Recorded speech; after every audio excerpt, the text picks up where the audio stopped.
and there's been a lot.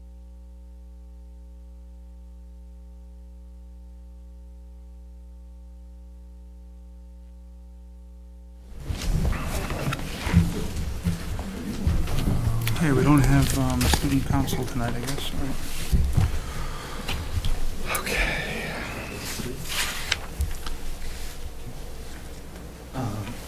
Ms. Griffin, new business, the first conversation is yours with Ms. Daly regarding the mentor program and that. Requested that. Just give you the heads up. So, am I gonna Well, present? she's presenting at your request, actually. Okay, super. Right, there's gonna be a conversation. I didn't know if it was discussion too about the, what I gave you folks, but I heard that you guys have some great stuff, so. Wherever you want to go, but that's That's wonderful. Awesome. Thank you. Squeaking. How you doing? Don't sneak up on anybody tonight, Brenda. Not tonight, no. Good evening. I'll call the school committee meeting of February 12, 2015 to order. This is a special edition Thursday night. This is the postponement or the makeup from our storm on the Monday, which part of it was from the following Monday forth. So next week we will not be meeting due to the vacation in our schedule. So we're meeting on a Thursday night to conduct our regular business.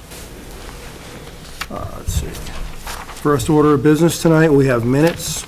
We have the minutes from January 5th. And present was myself, Mr. Spitz, Mr. Bitar, and Ms. Griffin, so I'll take them first.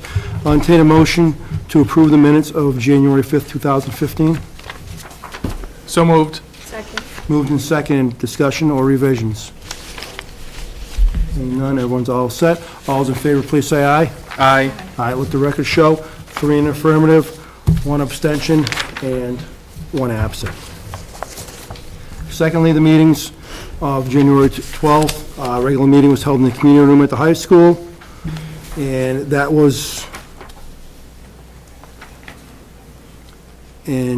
evening was myself, Mr. Bitar, and Ms. Griffin. So I'll entertain a motion to approve the minutes of January 12th. So moved. Can I abstain, because I think there was something in it, and I'm looking for it right now off the top of my head, and I can't find it. I can second for discussion. Okay. Did you have some discussion, or would you like them held? There was something I wanted to bring up for discussion, Go right ahead, ma'am. and I'm trying to find it in my list here, and I apologize. That's okay. Take your time.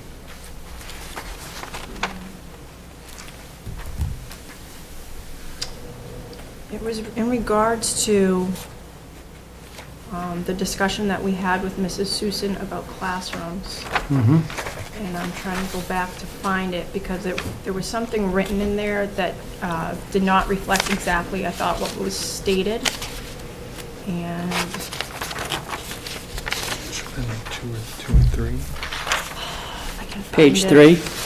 It started on page 2 and it went to page 3. The discussion with Susan was primarily on the first and second paragraph on page 3. Right. Right here. Yeah, there you go. Go down one more. I think it was here, and I apologize.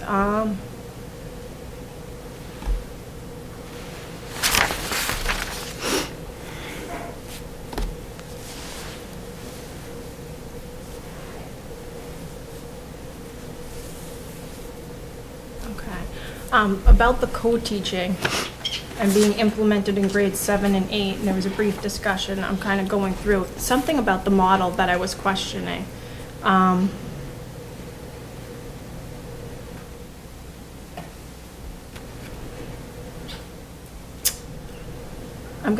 have to apologize. I'm gonna have to go back through and read this, but if we could, I'll withdraw my second if you withdraw the motion. Oh, yes. and I'd like to The bring motion it. is withdrawn, it means it's being back held. again.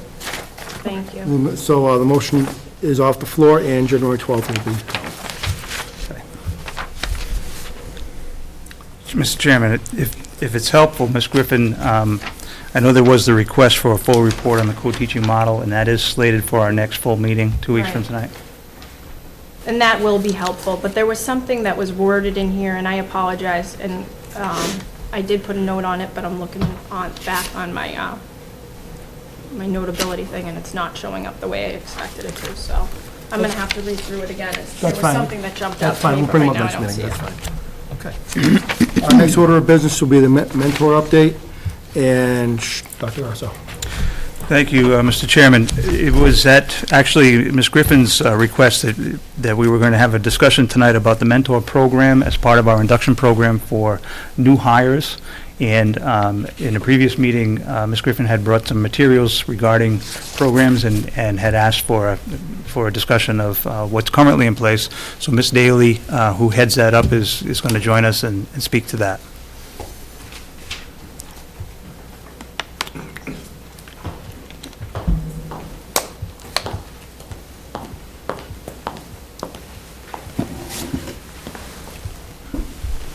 Good evening. Good evening, Ms. Daly. Thank you for joining us tonight.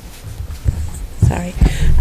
This summer, we offered the Teachers 21 training for mentoring, of which 6 teachers participated. They went through the training. They were assigned to new teachers this year, teachers that we hired that were starting in Oxford this year.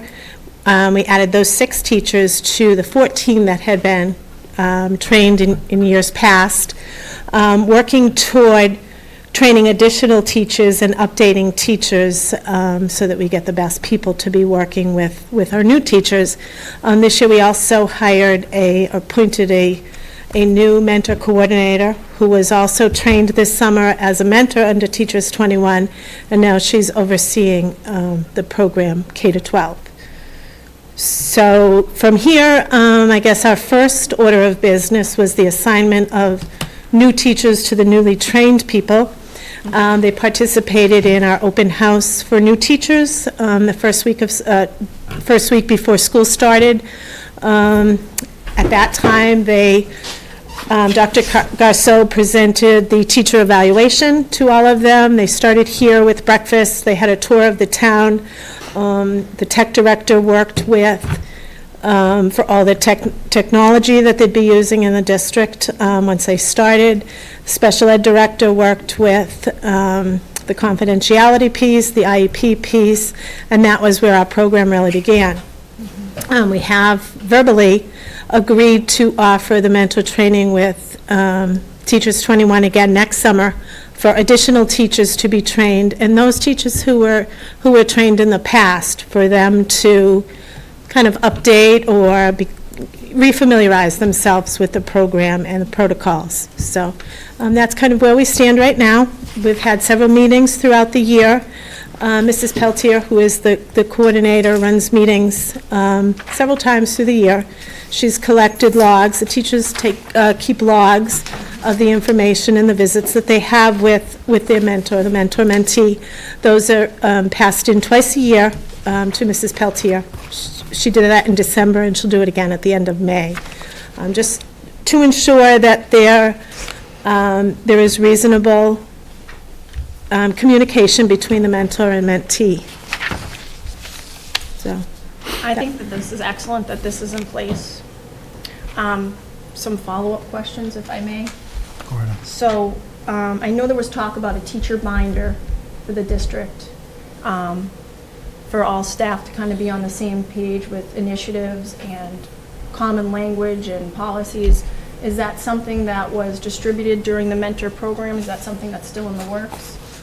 That's still in development. Okay. That was one of the goals of the AIP that's to be accomplished by the end of this school year. So that document itself doesn't exist, but as Ms. Daly referenced, all those new hires were provided with quite a bit of information and documentation around EdEval, around other issues in the district. So it was not in one nice, neat binder, but they received a lot of that material, and a lot of the training that went on during those orientation days was also done in collaboration with the Oxford Education Association, Ms. Bellhumer co-leading that. So they were provided with quite a bit of information that will eventually result in that notebook that you described, that binder. And then how often do mentees meet with their mentor? Is that like? there's not a schedule, a set schedule. Many of them, we have one person who meets with her mentee every single day at lunch. They have lunch together, which is a model that is wonderful if schedules permit that. Others meet before school, after school, sometimes during the day, sometimes just in passing, sometimes at the copy machine.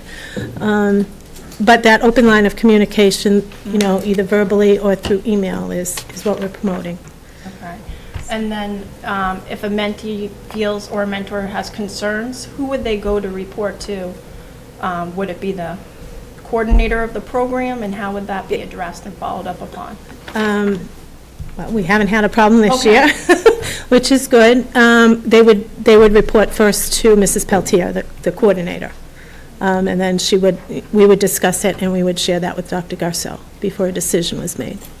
And then, is this modeled for 2 years for new teachers, or is it just a one-year thing, or based on performance?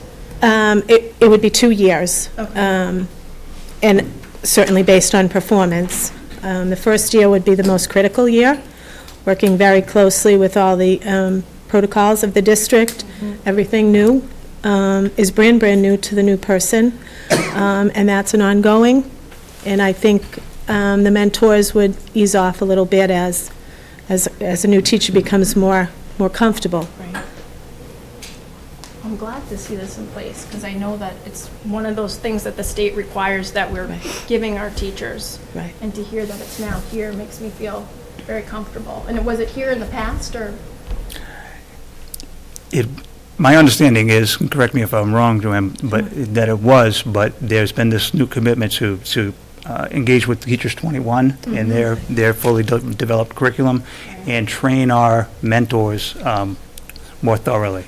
So it's much more organized, codified, comprehensive than it has been. And then my final question, is there thought of giving a new teacher course that's kind of a requirement to teachers the first 3 years, that they take something like Skillful Teacher, something that would kind of give everybody some common language in the district and expectations for people to follow, so there's consistency? There isn't that plan in place right now, but the common language, common expectations, a lot of that is leveraged through the EdEval system and the trainings that we did provide. And a lot of that is being supported by our principals and directors in the buildings.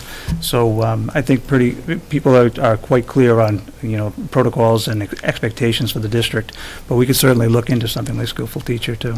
And building that common language around instruction is really very important. And we are looking to do that, but not through that program per se. I'd love at some point just to hear if anything involves. Certainly. Kind of Certainly. another update, but thank you so much. Mrs. Ennis. Thank you, Mr. Chairman. If I could just ask a couple of quick questions, yes. How are the mentor and the mentee united? How does that come about? The assignment of them? Yes. Based on building when we can. When Dr. Garceau arrived, the training was scheduled, or actually had taken place. We had our new mentors trained. He recommended that this first year we assign our new mentors with our new teachers. Okay. So teachers who had been trained in the past were encouraged to stay on with the person that they were assigned in the previous year. And as we keep retraining or inviting new people to be trained, they will be assigned to the newest teachers. Okay. So we had 6 teachers that were trained this summer. They were assigned to all of our new teachers this year. All right. Those who had been assigned in previous years remained with their mentee. Without breaking any confidences, Mr. Chairman, to the superintendent, can we know who our mentors are, who the teachers are, or is it breaking any kind of a confidentiality? Well, mentors are- No, there's no issue with that. I mean, I don't have that information with me, but Do these you are know who folks they that are? we've sent for Who? the Teachers 21 training, and they're our staff members, and no, there's no confidentiality issue No. with that. Do you know who they are off the top was of your head? trained this summer? Yes, Susan Peltier yeah. from the middle school, Dawn St. Germain and Julie Meneguzzo from Clara Barton. That's 3. There are 6. Jamie Taborda from this building. I apologize to those people at home that are watching that if I've forgotten you. It's hard to Katie Sheehan, who's Yeah. a preschool teacher at Clara Barton. Yeah. That's 5. I said That's 6. okay. Anyone from Chafee? I think that was the only building you didn't hit yet. I'm sorry? Anyone from Chafee? I think that's the only building you didn't hit Joanne yet. Gremsky? Joanne Gremsky from the middle school. Thank you. That's great. I just was curious to who they are. That's great. Those are all great teachers. They should be excellent mentors. Thank you very much. You're very welcome. Ms. Pitar. Thank you. Thank you for this information. You're welcome. So a couple of questions that I have. Teachers 21, is this a curriculum or a company? It's a company Okay. that provides the training, the professional development Okay. training. And, but they're using a curriculum for new teachers, is that? That they have created, yes. Okay. Yes. Do we use them for any other training, or is this the only? To my knowledge, that's all we use them for. The mentor coordinator, I think if I understand this correctly, an existing teaching staff person that? Yes. Okay. Yes, she's a middle school teacher. Okay, I was just a little confused when we said we hired. I didn't know if it was a brand-new person, so this is in addition to her regular duties that correct. she takes us on? And I She does assume, this work outside of school. I assume she receives some type of stipend for her hours, or? She does. She does.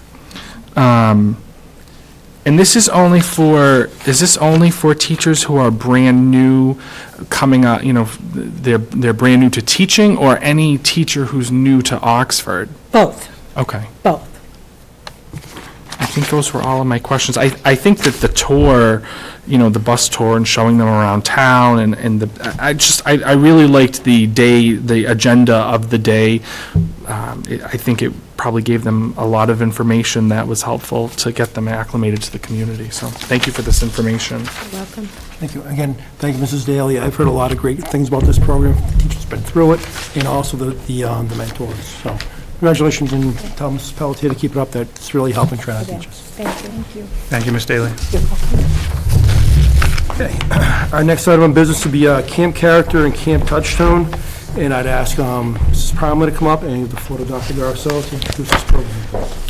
Certainly. Well, I was contacted by Ms. Parmalee, our principal at Chafee, about a very exciting program that she had established, and I'll let her tell you more about it. Ms. Parmalee. Good evening. Good evening. Good evening. This program was designed for children that we would deem to be the most at risk. The reason that I developed this program is I felt like it would be kind of a wraparound for children as they're going through that summertime. Research shows children that are interacting with animals, a lot of times if they have shut down with people, they will be much more open with animals, and so we use the animal. It's kind of it's like animal assisted, in which that the animal is like the bridge for the trust and for the communication. What we do is we ask the principals, I give them a sheet, and if you check out your yellow folder, it will have some descriptors to assist principals in being able to identify these students. These could be children that have been through trauma, and if you notice, we have children that have home distress, academic or school distress, or social distress. And so there are all different, capacities that we might see those children. And what we want to do is be able to give them a week, cost-free week, where they come and we mentor them. We speak value into who they are. We talk about the different character traits, how to be kids of character, kids of compassion, respect, responsibility, what it means to be a kid of integrity. We also have a piece where they give back to the community. That would be that would be the day for compassion, where we talk about putting their love into action. We also talk about things like building reputations. How do you build a reputation? How do you leave a legacy? How do you become a leader? A good leader, a bad leader, or a great leader? We talk about making the right choices and the right decisions. This is really hitting the social emotional piece that our state standards talk about. We bring in volunteer staff. It's all volunteer. We have educators. We also bring in teenagers that we use, and we give them leadership training so that they come on board and they're part of mentoring these kids as we go through. Each day has an opening. We have an animal story of the day where we really connect with the children with the animal. We bring in the character trait. During the day we have a literature moment that we bring it in. We have a nature element. We also have an art element. I mean, we just have all different ways that we're trying to hit kids who have all different likes. Even if they're not crazy about animals, there's other ways that they can participate. So what we did is we had follow-up in Dudley Charlton, and we were able to connect with those principals and to find out if it had any significant impact, and we found that it did, and that it followed the students into their next year at school. So it's just something that we wanted to do as a family, and it was very successful, so I'd love to be able to bring it to Oxford. So, just for clarification, Sure. this program was run last year? at 2 Dudley years Charlton? ago. 2 years ago, Dudley Charlton. And this year, you're looking to explore I guess, a co-op with them, that they're from both schools? I would like to combine so that we would have more children involved, but that would also bring in more staff, so that we would have 2 districts to pull staff from, and also 2 districts to pull student leaders from, so that they could be part of that student training and be part of working with the kids. And could you just explain any fees associated with this? There are no Or how, fees. basically, is there financing involved in this? Well, we are looking at different grant opportunities, but as far as for the families involved, there's zero cost. We would never want money to be an issue. We have recently purchased a large farm so that we have much more room, so that is why we're able to have quite a bit more children attend. So we're excited about it. We're looking forward to it. We feel like it would do some great things for the kids who might need it most here in Oxford. Susanna, you had some questions? Thank you, Mr. Chairman. This is fabulous. I'd like to sign up. Oh, I'd love to have you. I'm putting your name down right now. Put me down, but I'm staying there, so I'm going to stay for the week. Put me in the barn. It doesn't matter, but this is amazing. I think that some of the research and things that I've done and people I've met, these types of camps where there's touchy-feely learning are so much better for the children. And you're focusing on a very specific, population of children, which is where my question comes in. If you are bringing in 20 children a week, how are you going to determine who those 20 are? Because a principal may send, 5, another principal may send another 5, and then, and then 10 or Right. 20, whatever it is. How are you going to break that down Well, to, go ahead, I'm sorry. that's okay, to choose them? And my other question is, because of the population that you are servicing here, how much involvement, if any at all, do the parents have in this? Is there, maybe I missed it, but is there like a visitation day where the parents come in and kind of hang out for a little while? Because I think the parents will learn a lesson from this also if they see that their child does have that level of compassion, can be empathetic, does understand respect, because not always will these children be getting that at home. So, in this case, they may say, oh, look at Johnny, he never acted like this at home. And then sometimes that light bulb will go off on mom or dad and say, well, we don't really act like this at home. We don't teach this at home. So those are a few of my questions, but I have to tell you, I think, when I started reading this, and I saw a picture of your farm on Facebook, because I said, I'm going to go look. And I'm going to tell you, I think that the children that go to this are just going to have the most phenomenal week of their life. For some of these kids, it's going to be fantastic. And are you going to tap any of our Oxford High students? Absolutely. I'm going to be Great. tapping them first. Are you? Okay, so to Absolutely. come in and work with you and do that. Now, their volunteer work, I'm going to say, is, there's no pay or anything like that with them? Completely volunteer. It's completely, so it's like an internship, in some cases it could be? Some of like your National Honor Society, they can Yeah. get their hours written off for this. Okay, all And right, as far as we do give the descriptors to the principals, yeah, and they, they'll, hopefully what we would encourage them to do is, talk with their guidance counselors, to the teachers, and Right. kind of get their, their input right, on these children that they feel like would benefit the most. We want it to be like a Disney experience for these kids, so Sure, that it's really sure. special and it's a benchmark. We want it to be a benchmark experience for them. so it's going to be the Dudley Charlton system and Oxford? Combined. You're just going to stay with these 2 districts? Yes. Okay. One other thing, Mr. Chairman, if I might, and I think our superintendent maybe can look into it more, but this should be some kind of press release for this district, I think. This is great. I love it. I do. And I may just show up because, Please come, as a I matter of just fact, you're might invited because- anytime. yeah. We actually. I just want to see the interaction, because kids and animals, it's amazing. Like, you give a dog to a child, and that's what I'm thinking of. They like become someone else.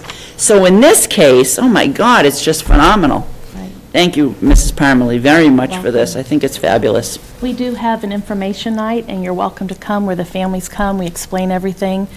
We also have a medical form that they fill out, so we understand their allergies, what they can do, what they can't do. We have a nurse on call, so that we're able to access her if we need to. Liability-wise, we'll have one for the district, so Yeah. that the district is protected, and our farm carries the personal insurance for this, specifically geared for it being a camp. We also have a reunion time plan, so that after the fact, after the camp is finished, they'll come back, we'll go back over, we do a PowerPoint slideshow, which we'll be presenting That's for great. you. It's And- fabulous. I think this is just amazing. One more thing. Sure. Transportation? Right, transportation at this point would be the piece that we're looking at, Okay. is how we will provide for that. One aspect is, that's why I am looking into some different grant possibilities to Okay. be able to do that. All right. Thank you. You're Thank you very much. Sorry. I love it. Well, I had the pleasure of talking to Mrs. Parmalee about this a while back, and I think one of the most striking things about this program to me was the fact that it's truly based on evidence-based approaches, and that it's shown to be extremely effective for kids who are in these types of situations. So when I met with Mrs. Parmalee at Chafee, there was a binder about yay thick of research that she had done for, I think, a graduate project. And I mean, this is really, this is wonderful. And I'm hopeful that, I'm very optimistic that you'll be able to get the grants, because I've served in many capacities where we look at grant opportunities, and that's definitely, they're definitely looking for things that are evidence-based approaches. I think we spoke, and I think, one area that might pose a stumbling block to a certain extent is the fact that, you're not collectively a nonprofit organization, and sometimes that can be a roadblock. And, we are looking, within the town of Oxford to create some type of education foundation, but that's been slow going. So hopefully that happens soon. And I just want to say thank you. This is wonderful. The first time you told me about it tonight, it's even better. So thank you so much. Yeah, Thank you. Very good. So just a couple quick things. I know I spoke earlier. It's a wonderful program. The word that I like to use is the compassion piece. Where particular of students, of children, of anyone coming from those type of backgrounds, those type of situations, that they tend to become hardened people. And they tend to see the pattern repeat and repeat. Well, I saw mom and dad do it. This is how I think that is supposed to be done. That other side, the humanistic side, and I think that's what the children need. And any child needs that, including my own children, that it's a right to give back to other people. And the other side, for a week to get some of these kids unwired and get them out there in the fresh air, it's wonderful. It's really good for them, they're Yes, it is. running, and they're yelling, and they're having a good time, that we're doing a lot of team building activities and a lot of communication. We're talking about boundaries, reading boundaries. An example would be, we bring them in, we have the little Nigerian dwarf goats, so we'll bring the kids into the pen, and of course, goats are obnoxious, and so they're jumping. Oh, yeah. So we talk about how did that make them feel, and we talk about setting boundaries and reading boundaries, social cues. Yeah, So we wonderful. bring all that in. I can't wait. Me too. Okay. I'm going to sign you all up.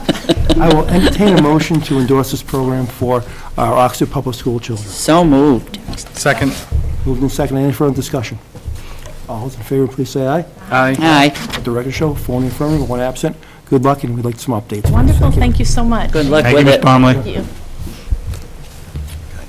Our next item of business is we have from Dr. Garceau 2 proposed calendars which we did receive at different points electronically, and we do have in paper version in front of us, and I'll give the floor to Dr. Garceau to explain the traditional versus the non-traditional. Thank you, Mr. Chairman. So, we understand, and we have the need for planning as well, but we understand that a lot of families are looking for next year's school calendar, and we do need to adopt that so that we can plan our professional development in the school year, and all the other things that transpired during the year. So what I've presented this evening are two versions of a calendar. And one, again, as the chairman noted, is more traditional, where the first day of school, if you notice, the first day for students to report is at the end of August. It is before Labor Day, which is strongly recommended by the DESE, and gets us out, at a reasonable time in June with the last day, provided we don't have any snow days. I wouldn't anticipate that we'd have any next year. June 16th. But it has, again, the traditional Thanksgiving holiday with the half-day before, a week off in the third week of February, beginning with President's Day on the 15th of February, 2016, and the traditional April vacation. It's very straight ahead. It's very much what we've done for years in town, what is done in many, many districts.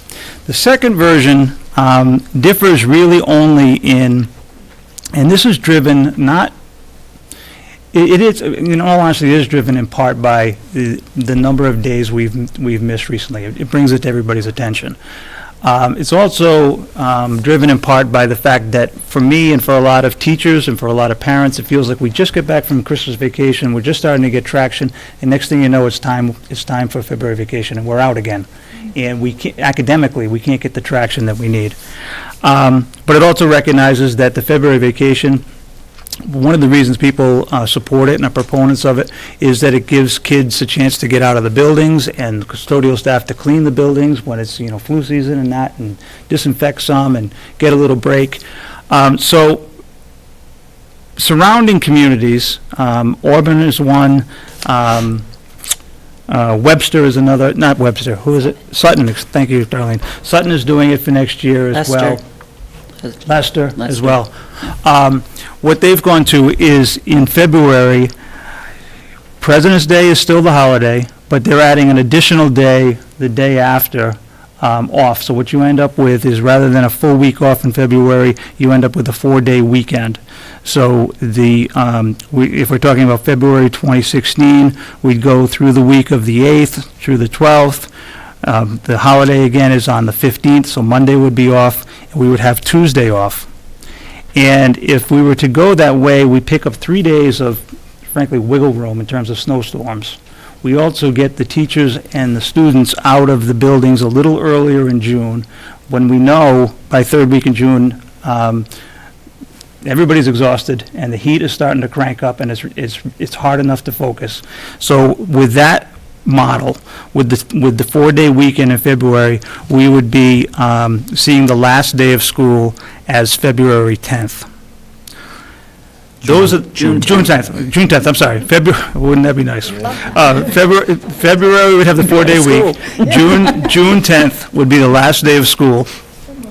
We have also in the calendar, marked out the 45-day quarters, the date of interim reports, the date of report cards, the 5 half-day professional development days throughout the course of the year. Currently, we have 2 professional development days during the school year. One of ours was in October. The next one is slated for March 13th of this year. In discussing issues with the town clerk and parents, frankly, who have concerns about our schools being used as polling stations, I've tried to work with the clerk to take one of those PD days and make it election day. That way, the kids aren't in the buildings anyway, the students aren't in the building, and adults that are coming in to vote, there wouldn't be that interaction, there wouldn't be that crossover.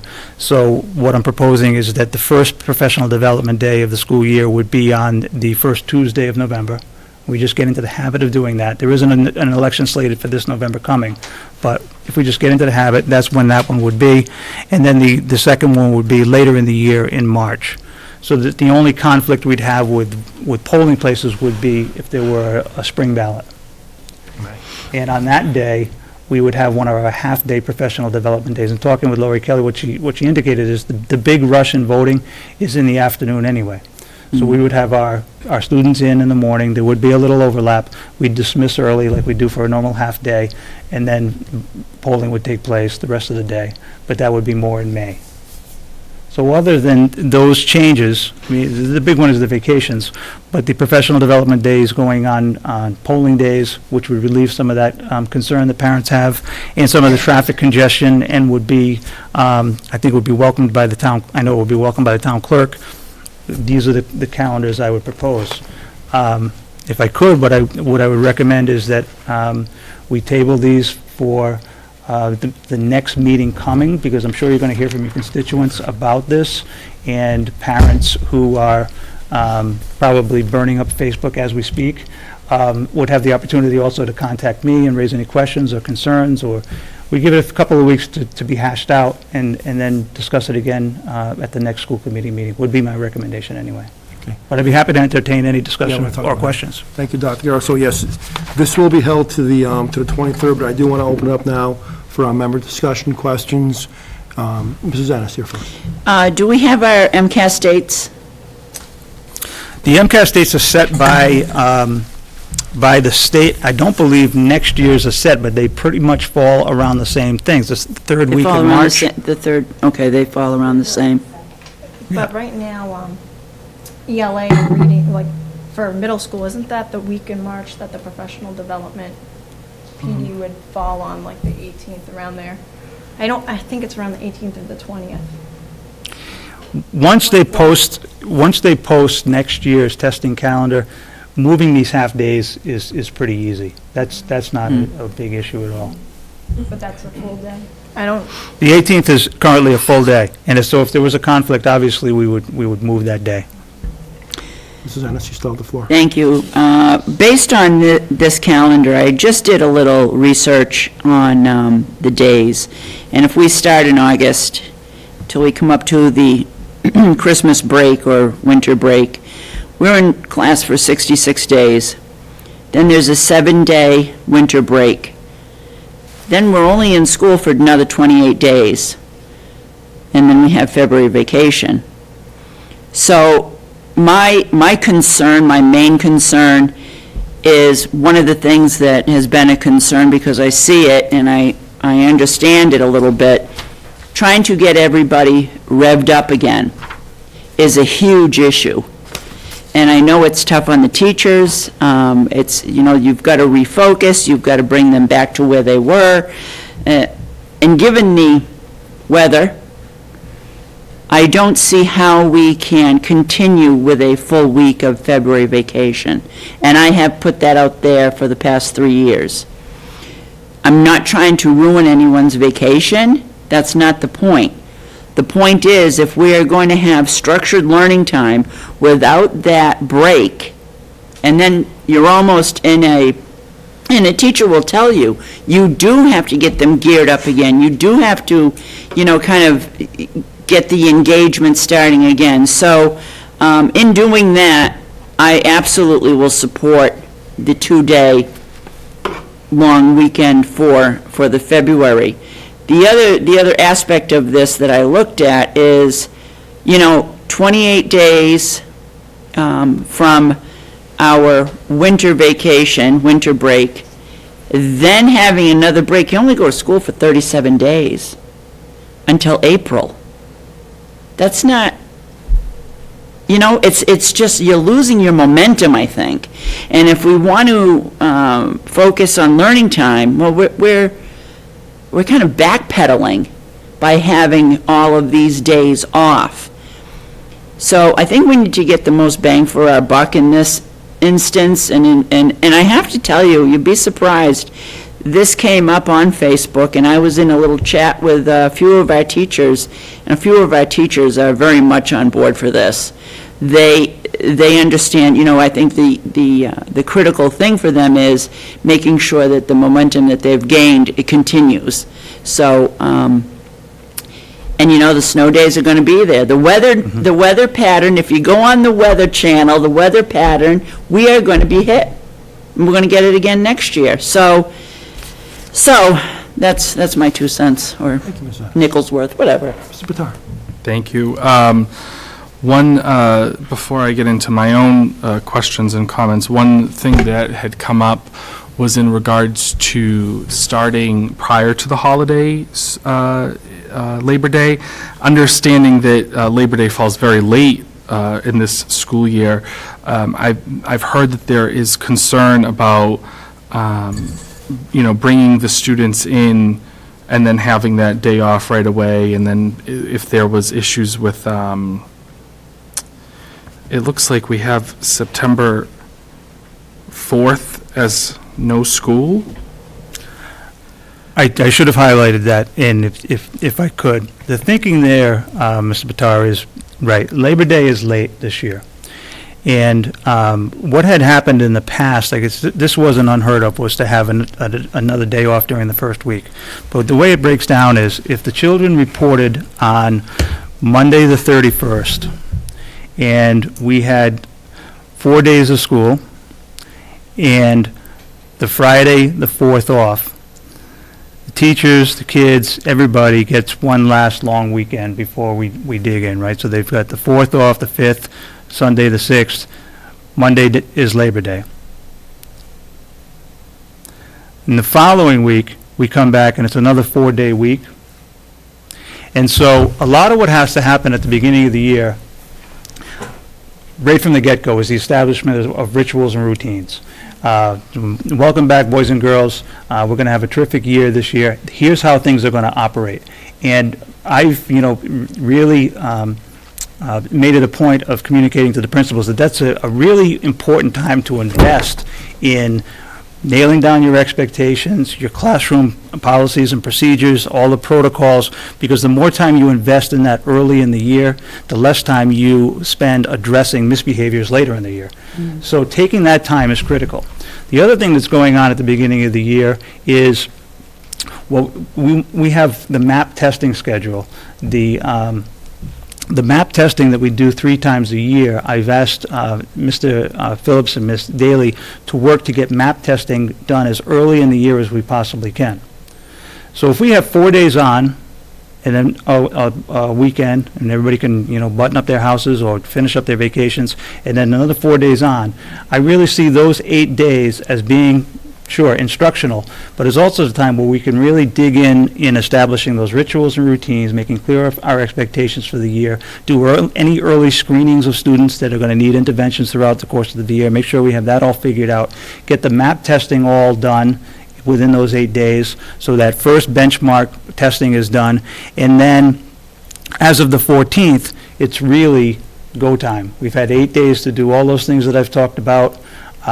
We've worked our way in, we've embedded instruction throughout those 8 days as well, but then, as of February, why am I hung up on February? As of September 14th, it's absolutely go time, and there should be no further interruptions. Everything's been established, all the testing's been done, all the special ed services have been ironed out, everything's good to go. So it's not going to be 8 days of wasted time, certainly, but it's going to be 8 days of really setting us up for a very successful 15-16 school year. That's the thinking. My thought process behind that is that why not just conduct those 4 days after Labor Day? Because we make a couple of points about, well, we don't want the kids to go too late into June because of heat issues. Well, the last couple of weeks of August are probably more often than not much hotter than the end of June, which tends to, June tends to be mild in this area. So I personally, my personal preference would be that we look at, starting the day after Labor Day. And I think that there are some days here that should be on the table. And I'm not sure if there's any contractual obligations or anything, and if there is, I apologize in advance for not being aware of them. But, there are days in which general public doesn't often get off, but we have off in, government and which includes the schools. In particular, I'm thinking Veterans Day, Good Friday. I thought there was another one, but those were the two. And as far as February vacation is concerned, I am absolutely against eliminating February vacation. I think that if you're going to give time off to families, I would much rather see, looking at eliminating the days in the middle of the week that disrupt a week, or these full-day PDs, could they be broken up into half-day PDs? I don't know, I'm just throwing it out there, but I think that that's more disruptive, and giving the opportunity for families to regroup after what's often a very busy holiday season, and then you have the weather. I mean, families oftentimes need that time to regroup, and you have issues of teachers who teach in other districts, and now they're not going to have the same time off with their families, and vice versa. You have issues of non-custodial parents that rely upon those vacation times so that they can spend time with their families. I would much rather like to see us, get rid of some of these days and keep the vacations intact, and see where we end up. The way I looked at it, it would probably put us around the same place where we are now, which is, towards that third full week of June. But those are my comments. I know we're not voting tonight. Thank you, Mr. Patel. So looking at the calendar, the one thing that comes into mind for me is the professional development half-days. When we talk about time on learning and whatnot, if we have a half-day all of a sudden in the middle of the week, I really think that's what disrupts the learning. And I think it's more productive, this is just my opinion, to have a professional development day, maybe, before the kids come back in August, maybe have a few of those PD days. And then that's something that would probably have to be talked about in negotiations and looked at. Like getting the teachers back before the kids, then we're not really necessarily disrupting, families and vacations like that, but it gives the teachers too time to get in their classroom and set up their room. I know that that's something that I've had for years where I work, and I actually find it quite helpful because I'm gonna come in anyways and set up my classroom, and if I, if I have professional development to attend to at that time, it's kind of like I'm getting many things done at the same time. Usually we have 2 PD days in August before the students show up, and then in September when the kids actually come in around Labor Day and whatnot, we have those first few days, like you said, Dr. Garso, setting the tone for the school year. We have presentations, we have different people coming in, and it's really not necessarily the kids just hitting the books right away, but it's time for the kids to get to know each other. It's time for the teachers to establish the relationships. It's time to, have those just basic conversations about transitioning from one school to the next school, and I found that tremendous. So, I would kind of propose that the half-days be looked at, first probably before taking away a vacation per se, and kind of being more creative about where that PD can lie. I'm sorry to interrupt, but half-days do count as a school day, correct, for our purposes of For the students, they do, yes. And I just want to confirm that the half-days are contractual, correct, Joanne? We had lost professional development, and that was the only way we got it built back into the calendar? Yes. Yes, Yes. they're not contractual. They're not contractual, okay. I don't believe so. Also, The amount of days. as a point of order, are those half-days, is there teacher meetings piggybacked onto that in terms of department meetings? Is there anything built into that? There's not. They did not this year, they did that And then, last year. when it was previously sold to us, that's how it was built in. Okay. So it's something if we could look at, because we thought we got a lot of, how it was originally sold and ran last year, we did feel we had a lot of bang for the buck, is Yes. because we started with a department meeting for an hour, you don't get a lot done. There's a half-day that builds into a whole separate hour. That got a lot more into that. So the teachers were here a lot longer, it was a longer chunk of time. So were the teachers here for the full school day, and then you're saying they stayed after the traditional hours of the So- day for an additional meeting? For a scheduled contractual department meeting. Okay. So when we put those in, it was piggybacked On onto the same day as department the meeting faculty days. meeting. So it was longer? So it was a longer time, yes. Yeah, so it turned into a long time of professional development for them. But it's something that Dr. Garzona's administrative team can examine, and what type of bangs for buck are they getting out of the half-days? If, Well, we can certainly do that, Mr. Chairman, and most of these half-days, as it is currently in this draft calendar, they fall on Wednesdays. If we were to move those to the same day as faculty meetings, that would provide that opportunity.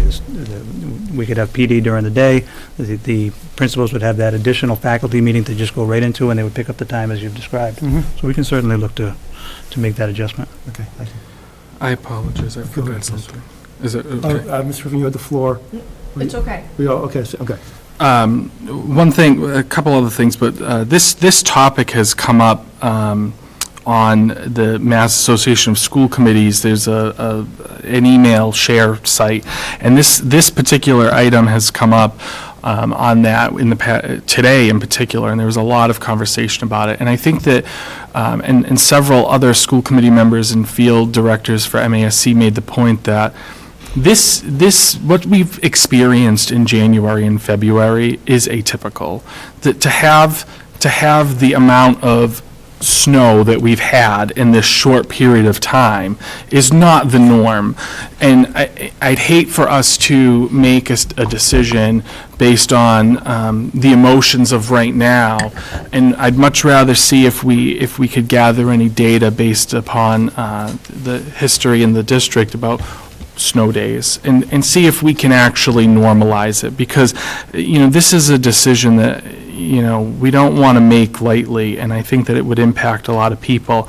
And just as a point of clarification for or further clarification, quickly, when I looked at the calendar that includes the standing vacations, if we did start on September 8th, which is the day after Labor Day, and we looked at eliminating some of those outlier days such as Veterans Day and Good Friday, that would only take us out two additional days. Well, if I could, Mr. Bitar, Veterans Day is a national holiday. We don't have the Have to option take of it, yeah. working that day. Good Friday, my understanding from Ms. Belhumer is we would be in the situation where a number of teachers would be taking the religious exemption as promulgated by contract. So we would have a difficult, and parents as well, we would have a difficult time staffing the buildings, and we would have students not Well, attending on Good Friday as well.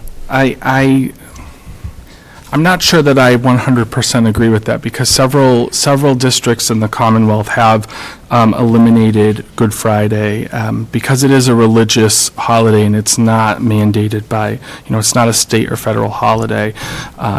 You get into, you can get into very sticky situations when you start including those types of not recognized national holidays. Or those holidays that aren't recognized as national holidays. And I'm curious about the statement about, is there a law, or is there something that we have to give all of these state and federal or holidays off, or do we have any leeway? And just as a point of clarification, in no way, shape, or form am I wanting to diminish Veterans Day. I mean, it's an important holiday, but just some of the feedback that I got from a lot of parents is they still have to work that day.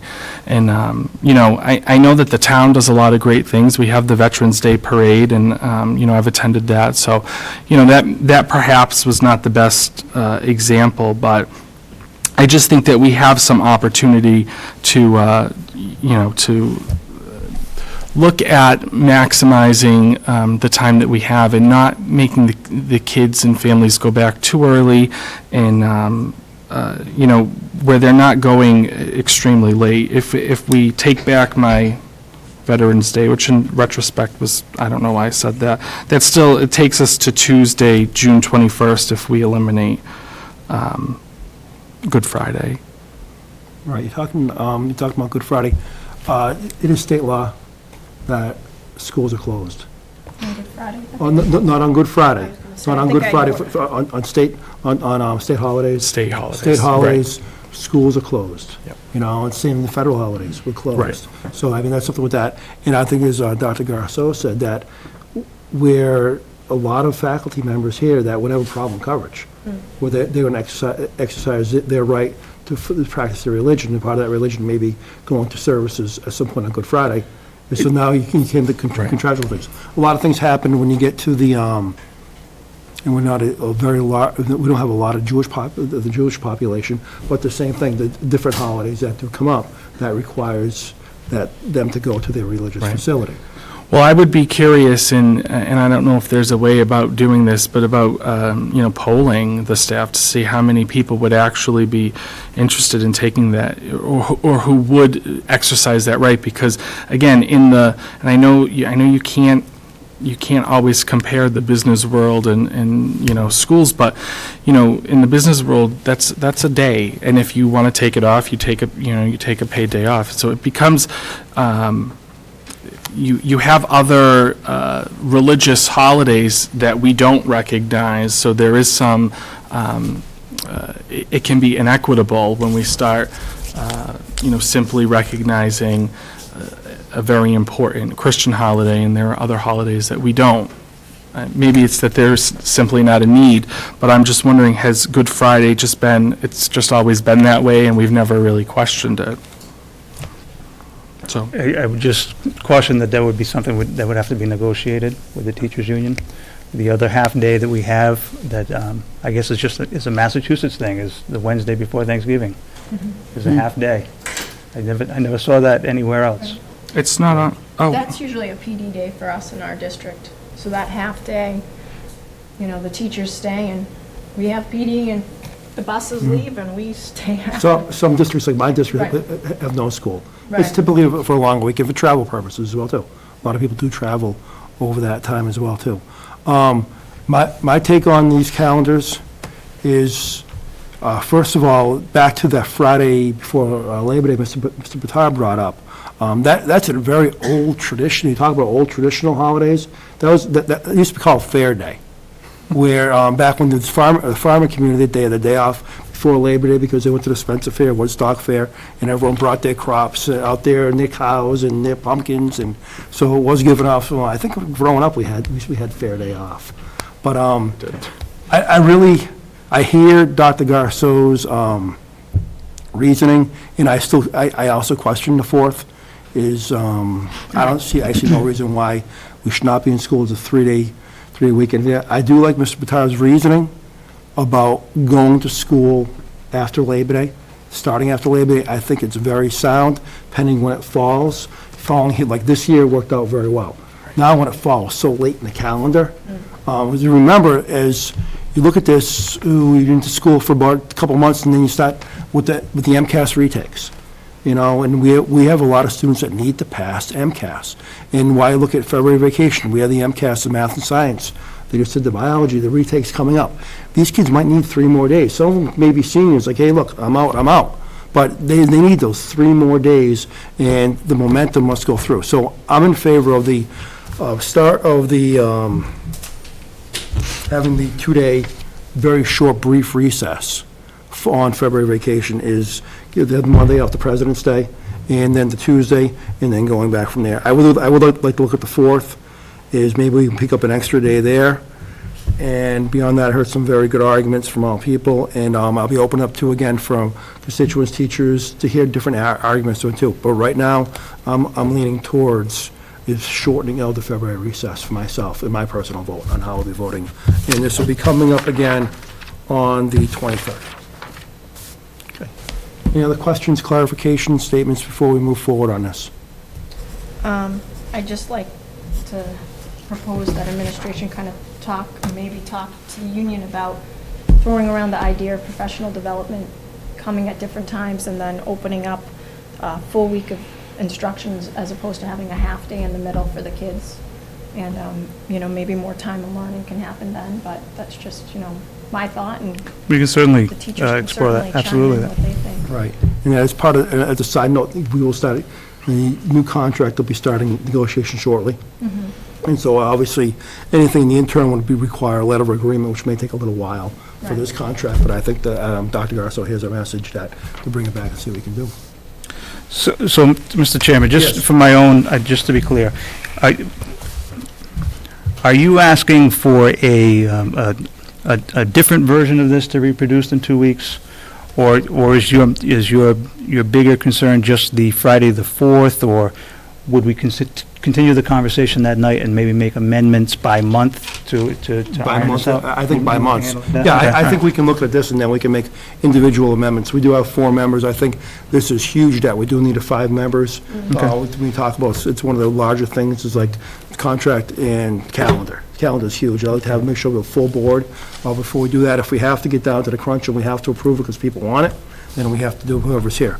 But, yeah, we can do it by months. Sure. We can pull up different things. Sure. We have different models, and we can build a schedule out from here. And it's not binding in any way, but just for the committee's understanding in the communities, the recommendations from DESI are pretty strong around starting prior to Labor Day. This is on their website, what they're recommending, starting prior to Labor Day, and eliminating February vacation altogether, eliminating April vacation, and having 1 week off in March. And a number of parents have raised that as an issue. A number of parochial schools already do that, private schools.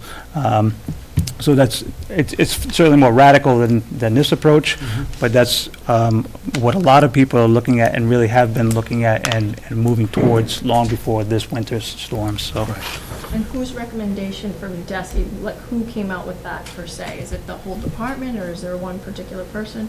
The commissioner, Okay. yeah. Do you mind sharing that with the committee and? Yeah, sure, I'll send you the That link. would be great. I'd be happy to. And if there's any research or whatnot, I know that'd be helpful. Certainly. Mr. Chairman, I don't know if it's appropriate where we're talking about the next school year's calendar, but, you know, I think a lot of the parental suggestions that came about because of the current school year calendar, and I know I've fielded several questions from parents about the number of snow days that we have had, and if what I have been telling people, and hopefully I'm not misinformed, is that with the exception of Chafee, we have 4 snow days in the district, and our calendar has 5 built in. Yes.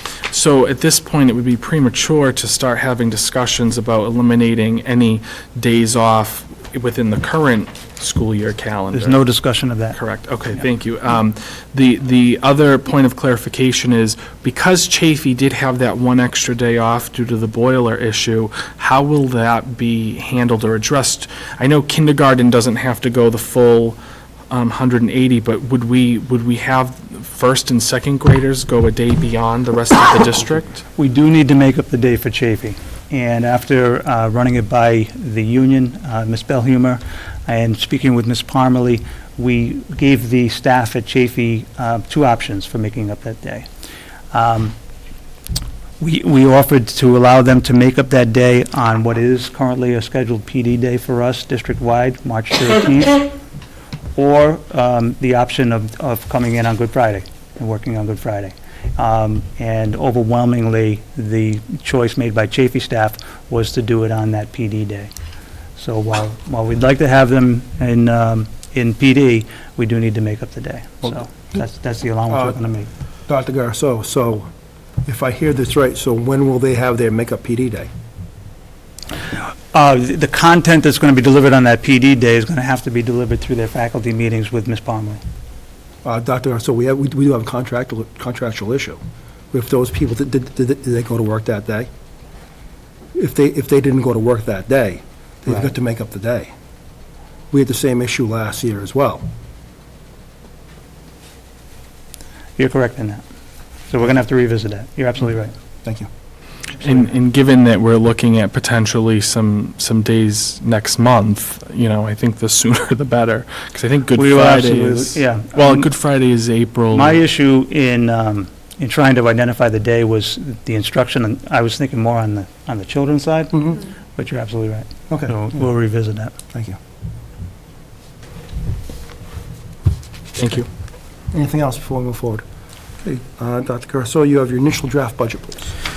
Thank you, Mr. Chairman. And I think it's, and I would like to thank, before I start, our full administrative team is here, our directors, our principals, who have all been part of this development, along with Mr. Matthew and myself. And they are here in support of this because frankly, it's not my budget, it's not the school committee, it's the community's budget, and it's our administrative team's budget. I think it's important to highlight that this is an initial draft budget. In our meetings with the members of the Finance Committee who sit on our subcommittee, and in our dealings with our liaison between the school committee and the Finance Committee, Ms. LeBlanc, we had been directed through the fall to develop a budget of need to spell out what is really going to be required by the Oxford Public Schools for year 15-16, but also what's going to be required to improve outcomes for all of our students, move the district out of that level 3 status, and that's what we have tonight as a starting point, is a budget of need. This isn't aspirational, this isn't pie in the sky stuff, these are the things that we have identified that are going to be needed going forward. So, to start, what I'd like to do is, and I don't know why that just came up, because we needed an update on the software. What's that? That was perfect timing. Just as I was going to start. And so how do I get rid of that, Mr. Phillips? And trying to Is there a restart later? Restart later. Right or left? I can't see that far, sir. Next one, right. You're the first one, you're going to lose it. Right as I was starting. And then...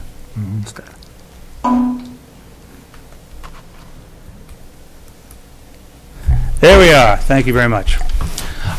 So just to revisit where it is we're trying to put our energies and our foci around improving instruction, they really come down to 3. And this presentation will be posted as of tomorrow on Facebook and on the district page, and people can read through. But our big 3 for district improvement really are around strengthening instructional core and the systems and supports that ensure college and career readiness for all Oxford students. That for us is the absolute bottom line. Another big initiative for us is around improving educative effectiveness and leadership capacity. And frankly, the program and the mentoring and the induction programs that Ms. Daly spoke to earlier is part of that. We need to attract and hire and support and train and retain the very best teaching staff and leadership team that we possibly can. And then the third circle there, the blue one, is around maximizing organizational and fiscal efficiencies, making sure that everything we do makes sense in terms of how we allocate our time, how we allocate our resources, and certainly how we allocate the funding that is provided to us by the state, the town, and the government, all sources. All of the decisions that we make have to be through that lens and ultimately have to be about strengthening that red circle. Improved outcomes for students based on access to rigorous content and the supports that they need for everyone to be successful. So in the following slides, we break out a little bit more by, well, what do you mean by strengthening core instruction and the systems and supports? What we're talking about there is ensuring that all students have access to challenging, engaging, and relevant courses and content. Ensuring that all students and their teachers have high-quality, standards-aligned curricular materials, making sure that we have current textbooks in our classrooms, that we have technology that supports growth and achievement. It means providing an array of research-based interventions for students who struggle, and enriching accelerated learning opportunities for those who excel. And those two things are not mutually exclusive either. There are students who struggle from time to time in English language arts or mathematics or social studies, but that doesn't mean that they can't get enrichment in other areas, that they're not gifted in music or art or any of those other content areas. And it also means infusing technology and current research-based and data-driven instructional approaches to prepare all students for success in post-secondary life, regardless of the path they choose after leaving Oxford High School. So we need to ensure that we're providing our students with a 21st century education supported by 21st century technology. And that's part of what we mean by having a budget that supports strengthening the instructional core and the supports that all kids need to be successful.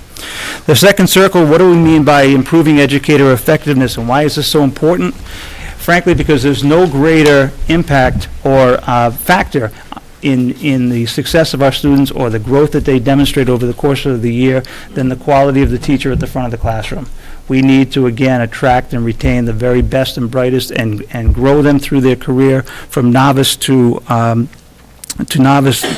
expert, to hopefully feeding back into the leadership of the district itself. So, in addition to what I just described, what we're talking about is implementing a comprehensive educator induction model and a program of professional development that supports educators at all levels of experience and expertise.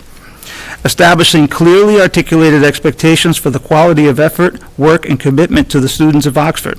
Supporting educators, but insisting on and the meeting of those expectations. We set very high expectations for our professional staff, and we're going to support them, but insist that those expectations are met. And then we're also talking about leveraging educator eval to facilitate continuous improvement of teaching and leadership practice via reflection, coaching, consideration of impact on learning, and general broad engagement in the work of moving our district forward.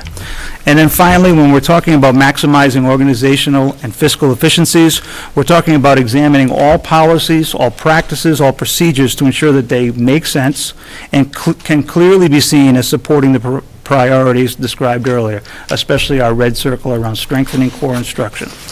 Ensuring that all available resources are used to maximum effect. If we're going to ask for the community to invest or help us invest in particular programs or products, we want to maximize their use and ensure that all of those dollars are well spent. It's about carefully considering all staffing and resource needs through the lens of how any decisions made will impact student learning. That has to be our ultimate lens.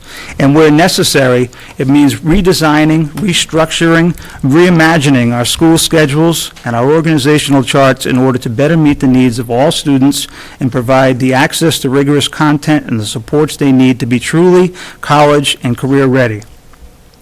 It means, if we're going to be as efficient as we can, it means identifying, eliminating any factors that create drag on our improvement efforts. In fact, I'm talking about anything that does not further the agenda of ensuring the success of all Oxford Public School students. If it's not furthering our agenda, it's creating drag on our system, and we need to identify those things and eliminate them. So next, yes, Yeah, thank you.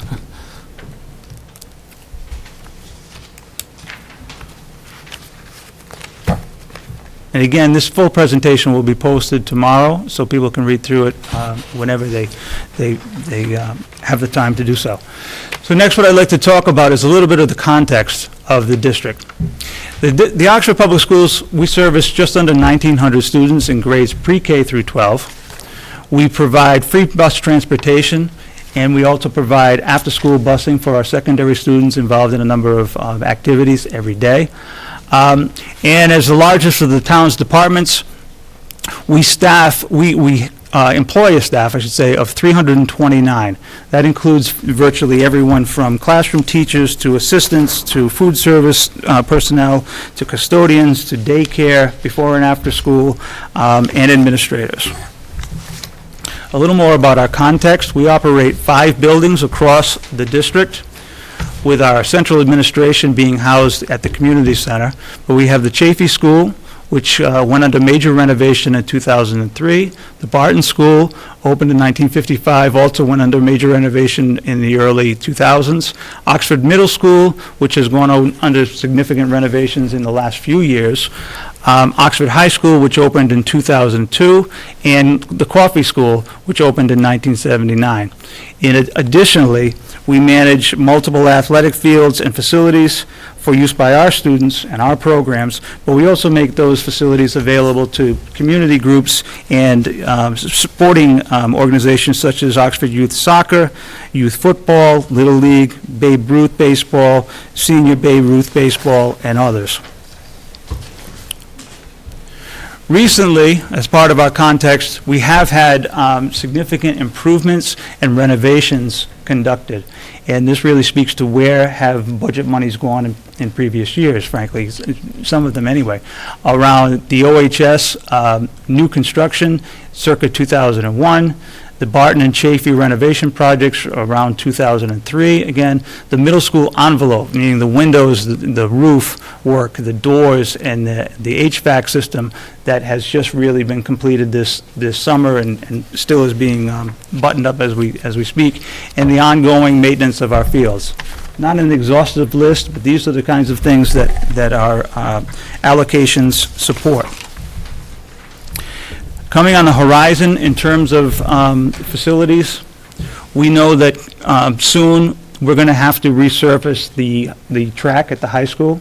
It's my understanding that it's original from when the school opened. It's going to have to be resurfaced. We know that that is pending.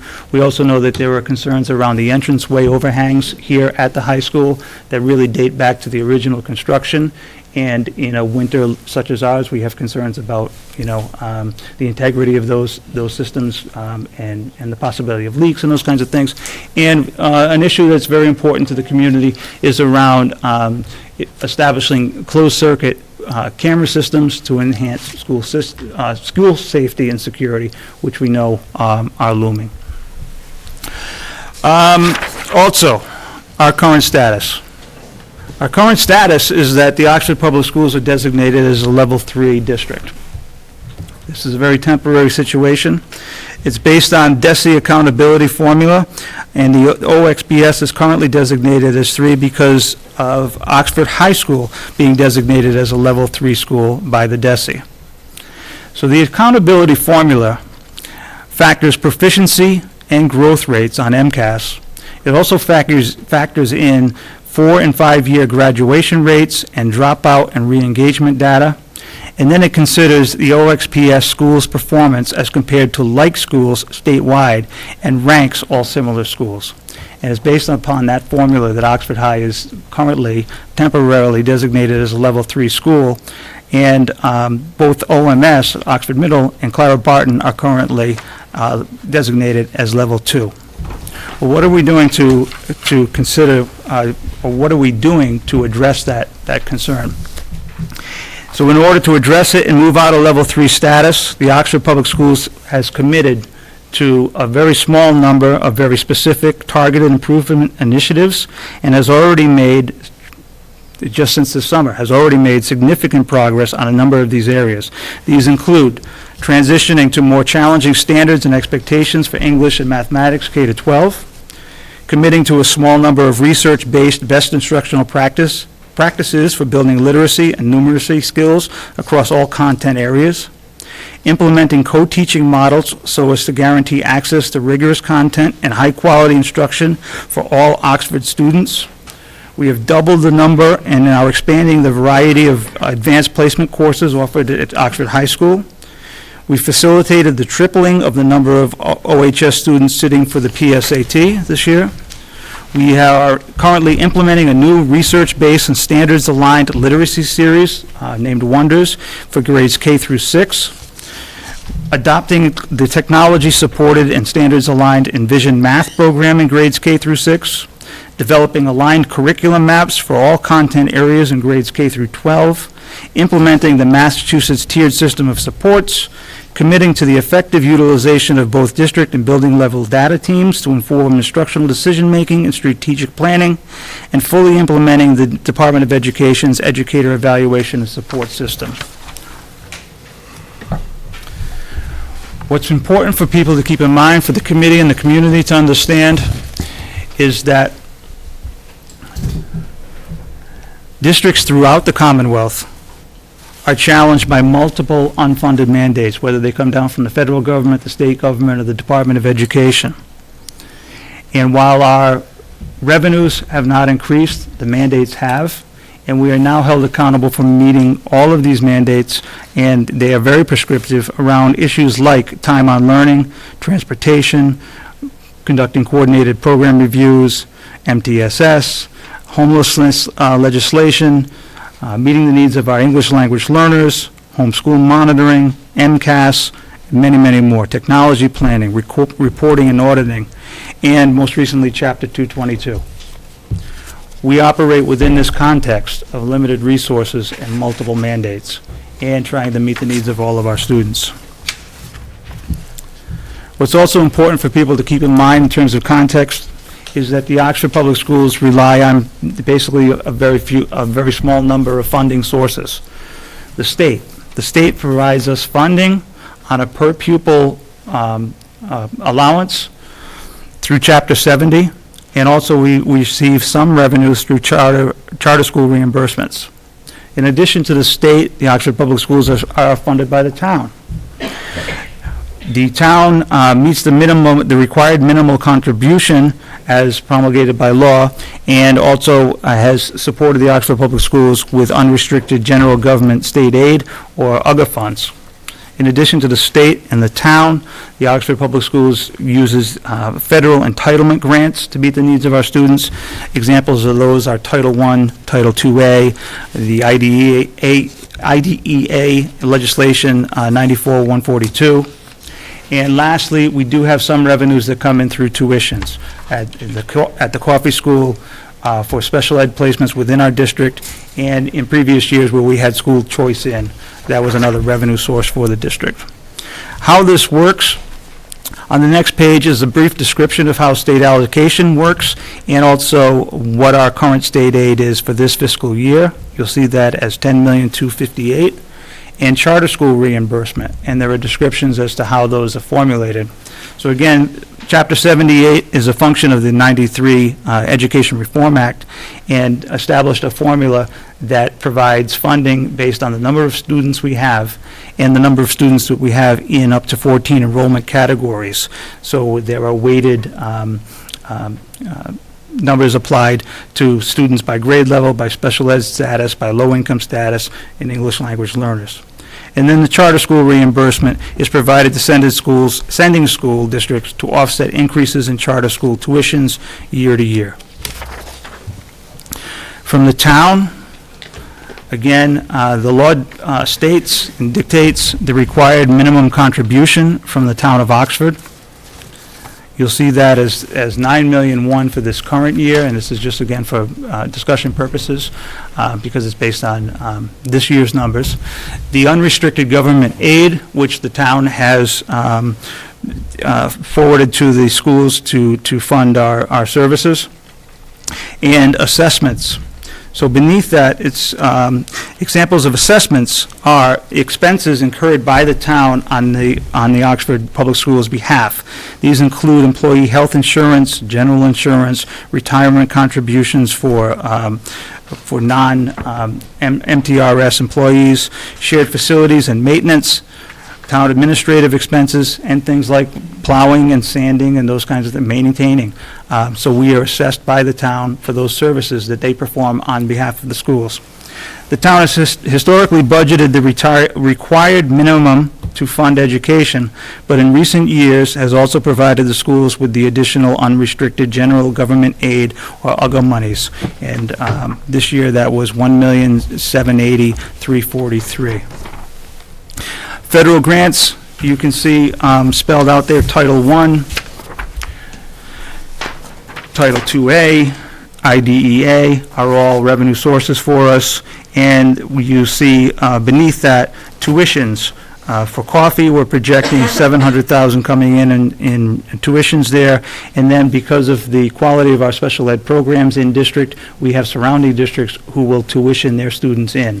It's cheaper for them to send them to us than to build those programs themselves, and it also speaks to the quality of our programs, quite frankly. So we have 140, and they're projected for next year. Still talking context. We've talked about the context within which we work and the funding sources and those unfunded mandates. In recent years, though, limited resources available to us have necessitated the scaling back and the eliminating of programs. An example would be middle school art a couple of years ago, where it just wasn't the funding to support that. Middle school foreign language. We've seen increased class size numbers that led to the situation this fall where we had large class sizes in grade 2 and had to address that. Reductions in both teaching staff and aid positions. We've had to delay and forego textbook purchases. We've had to delay and forego investment in 21st century instructional technology. We've had to limit our professional development for teachers and school leaders. And generally, we've had to curtail investment in school and district improvement initiatives. With the context established, and at the recommendation and request of, again, Finance Committee and the town and the people who have worked on this throughout the fall, what we are discussing at this point is initial draft budget of need. Some assumptions that we have to make going into this budget of need is that the budget is presented with certain assumptions and priorities established by the school committee. For example, the budget reflects the assumption that the school committee, or the school district, will meet all federal, state, and local mandated programs and requirements, a number of which I've discussed briefly. Thus, the budget must include sufficient resources and funding to meet contractual obligations, mandated programs, and others, including special education. Basically, what it comes down to is we need to fund those matters of contract, regulation, and law. The Massachusetts School and District Accountability System, meeting the needs of our English language learners.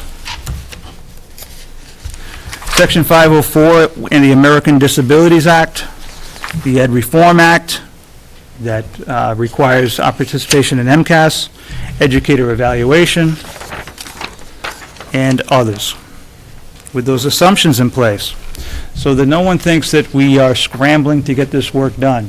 Just again, a little context. The budget timeline. In May of 2014, the Finance Committee and School Committee liaison position was established. Ms. Cheryl LeBlanc has worked to build continuity and communication and support between those two organizations, the school committee and the finance committee. And this has led to the facilitation of a number of very open and frank discussions around school needs and town capacity. Throughout July and August, that committee met. When I had just come on, those were some of the first meetings that I attended, and there were probably 4 to 6 of those in that time frame. In August, we began joint meetings of the Finance Subcommittee and Finance Subcommittee, those continued, I should say. And in September, Mr. Matthew and myself began internal discussions around the budget with our principals, with our directors, and other stakeholders. That work continued through December. On the 23rd, before the Christmas break, the school committee was delivered the initial draft budget binders, and given time to review those over the Christmas break, for which we had scheduled 2 budget workshop meetings on both January 5th and 7th to provide ample time for the school committee to ask any questions, any clarifying questions, or deliver any feedback on the budget. On January 12th, it was delivered to the Oxford Town Accountant, and January through February, building and program-specific budget workshops. We had one just last night, where again, we sat with the leadership from the Oxford Middle School and poured through the budget. We had one this afternoon where we did the same thing with the elementary principals. Those are ongoing, and here we are tonight, February 12th. This meeting was actually to happen about 2.5 weeks ago, but the presentation to the school committee. The next slide is the budget summary that shows historical data for the account descriptions dating back to fiscal year 12 through the proposed budget for fiscal year 16, broken out by administration, by the schools, by the student services, and by Project Coffee, the Coffee School. Next is a graphic representation, basically of the same information, that illustrates that 78% of the proposed budget goes directly to instruction in the classroom, the students, but we do have other things that have to, drivers that have to be addressed, including out-of-district tuitions, administration, operations and maintenance, student services, athletics, and other miscellaneous.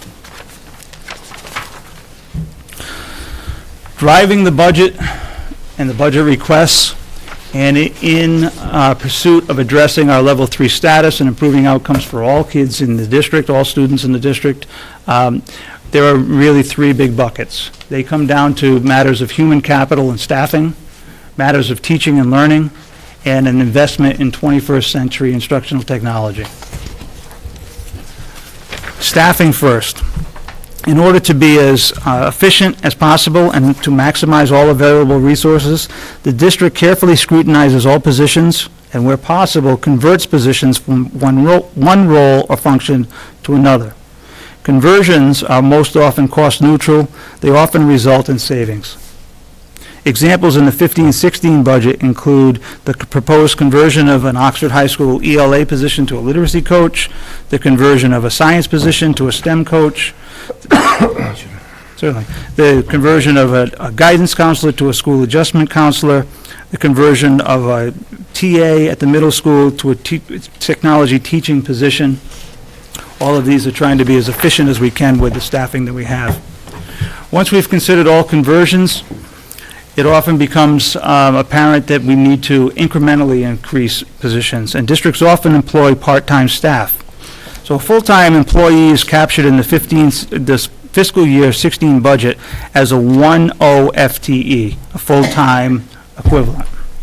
Typically, a 1.0 FTE works 5 days per week. So a half-time employee would be a 2.5 FTE. No, I'm sorry, would be a 0.5 FTE, typically work 2.5 days per week. As a 0.5 FTE, that's how that would work. As a 0.8, they would work the equivalent of, say, 4 days per week. So we try to be, again, if we only need somebody 4 days, they end up being a 0.8. If we need to go to a full-time position, that becomes a 1.0. So staffing requests in the F-16 budget include increasing some part-time positions in order to meet student needs and special ed regulations. Examples would include increasing the district-wide social worker from 0.6 to 1.0, increasing the district-wide behavior specialist from 0.8 to 1.0, and increasing the district-wide speech-language pathologist from 0.7 to 1.0 to meet the needs of our special ed needs students. Only once we've gone through conversions and incremental increases do we look at new positions. And so while all possible conversions are considered and staff retirements provide the district with a small degree of flexibility when seeking to strengthen or add supports to Oxford students, federal and state regulations, Oxford's accountability status, the need to adequately staff our buildings and programs, our changing demographic profile, and other factors all necessitate requests for additional staff. New position requests in the budget include a district-wide speech-language pathologist, an elementary instructional coach, a high school special education department head, secondary counseling services department head, and kindergarten classroom aides. 3 drivers of staffing: human capital, teaching and learning, and technology. If we move to teaching and learning, what we're talking about here, in order to meet the needs of our red circle, is preparing all of our students for success in college and career, and the 16 budget includes appropriations for instructional materials, many of which, and an example would be textbooks, have not been updated in many years, and many of which are not aligned to the state's increasingly rigorous educational standards.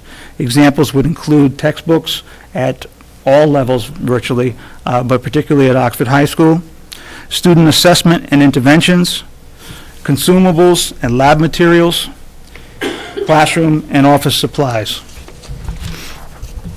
I need to catch up with myself here. Also, in the area of teaching and learning, the budget reflects the district's commitment to ensuring equity of access to high-quality instruction and post-secondary success. Examples here would be, and they're reflected in the budget, increasing the number and variety of advanced placement courses at OHS. Where we had 4 in 2013, we're proposing 12 in 2016. Ensuring that every Oxford High School student is able to participate in the PSAT exam process. Supporting the alignment and implementation of a fully mapped curriculum, pre-K through 12, and ongoing professional development for teachers and leaders. The third budget driver in this initial budget draft is around, again, technology. In order to prepare all Oxford Public School students for 21st century college and career success, we need to provide them and their teachers 21st century tools. The fiscal year 16 budget includes investments in instructional technology, some of which address the need to catch up. others which will support improved instruction and student outcomes and prepare Oxford students for the digitally administered state assessments on the horizon. Technology investments in the fiscal year 16 budget include the rotational replacement of computers for the high school, interactive whiteboards and smart projectors, a 3D printer, rotational replacement of middle school computers, whiteboards, and projectors and smart boards for both Barton and the middle school as well. With the context set and those drivers identified, there are some things that we don't know. There are some known unknowns, we call them. We need to keep in mind that the state has yet to release its preliminary fiscal year 2016 budget information, including how the formulas are going to be set for required school spending. We anticipate that we will have additional retirees and resignations from the system. We've had some come in, some that will be acted upon this evening, but we can anticipate that we'll have a few more that may provide us a little bit of room. Changes to the charter school and school choice dollar outflows or possible reinstatement of school choice to the district, which is an issue that we had agreed earlier in the year to revisit as the year went on. Unforeseen special education costs due to IEP students moving into the district. Unforeseen special education costs due to eligibility, placement status determinations made between now and June. If we have students in the education process in the pipeline and they become identified, those are drivers that we're just not able to anticipate at this time. The transportation contract, which is in discussions this month and is part of the transportation subcommittee's work. And utility cost unpredictability due to weather and conditions and market fluctuations. So there are some things that we just cannot absolutely count on just yet. So how does this all come back to our big three around strengthening instruction, core instruction, and the supports that kids need, around improving educator effectiveness and leadership capacity? How does it support maximizing organizational and fiscal efficiencies? Well, in terms of our most critical circle, our red circle, the proposed budget provides for the purchase of much-needed, standards-aligned textbooks and materials, including those needed to support U.S. and world history, science, STEM, science, technology, engineering, and math courses, English language arts, and mathematics courses at all levels. The proposed budget also provides for staff that will allow the Oxford Public Schools to meet all federal, state, and locally mandated programs and requirements and implement the systems of support, whether they be academic, behavioral, social, emotional, needed for student success. The budget also includes allocation for the procurement and enhancement of instructional technology needed to prepare Oxford Public School students for entry into a 21st century workforce and participation in a competitive global economy. In terms of addressing the issue of improving educator effectiveness and leadership capacity, the proposed budget provides for adequate staffing of our classrooms, school buildings, and programs in ways that position our students, teachers, and leaders for success. It also provides for the recruitment, hiring, and training through professional development of highly effective teachers and leaders. The budget funds tools of instructional leadership, including educator evaluation, student data systems, and teacher-led development of curriculum that will strengthen core instruction, improve outcomes for students, and build capacity for ongoing improvement. And finally, how does the budget reflect our third circle, our blue circle here? The proposed budget reflects close consideration of all allocations and the identification of opportunities to reallocate funds where they are needed most. The staffing requests herein represent a measured approach that includes looking to convert existing positions to meet current needs, to incrementally increase others as needed, and to only add staff where demonstrated by true need. The budget demonstrates marked improvement in terms of clarity, transparency, and the meeting of established budgetary timelines.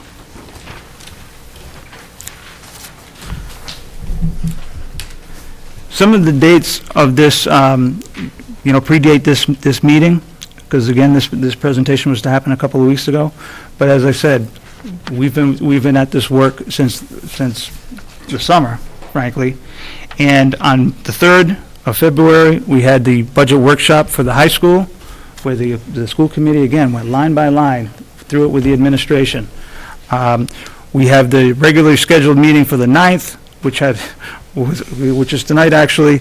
We had the middle school budget workshop last night, where, again, the school committee went through line by line and really grilled the administration. We're not going to be in a position where anybody can say, we don't know this budget well, and we haven't really considered it.